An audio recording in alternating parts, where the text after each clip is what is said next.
नमस्कार प्रणाम। देखी बहुत सुंदर एगो जोक गीत लेके आइल बनी जात। हमरा गीत के सुन के हमारा चैनल के लाइक सब्सक्राइब शेयर जरूर करम।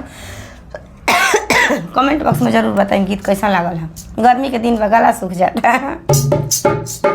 अरे माई लाल जोगवा पियर जोगवा के बेसाहेला।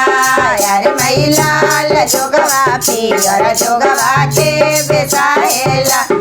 अरे माई गोर बेटी सांवर दुल्हा के खोजेला। अरे माई गोर बेटी सांवर दुल्हा के खोजेला। अरे माई लाल जोगवा पियर जोगवा अम्मा बेसाहेली।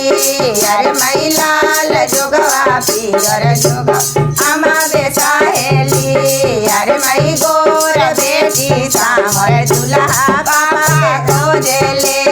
अरे माई गोर बेटी सांवर दुल्हा पापा खोजेले।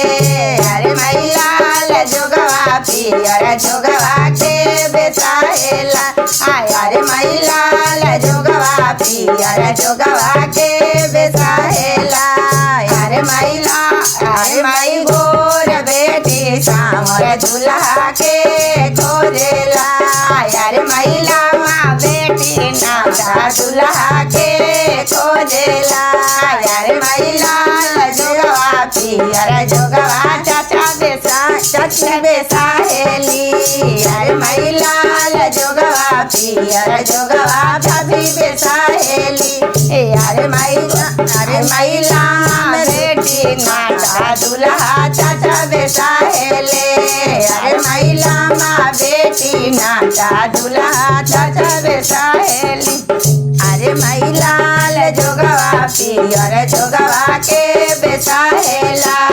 अरे माई लाल जोगवा पियर जोगवा भाभी बेसाहेली। अरे माई लाल जोगवा पियर जोगवा भाभी बेसाहेली। अरे माई पढ़ल बहिनी पढ़ बरहा भैया बेसाहेले। अरे माई पढ़ल बहिनी पढ़ बरहा भैया बेसाहेले। भैया खोजेले। अरे माई पढ़ल बहिनी पढ़ बरहा भैया खोजेले। अरे माई लाल जोगवा पियर जोगवा के बेसाहेला। अरे माई लाल जोगवा पियर जोगवा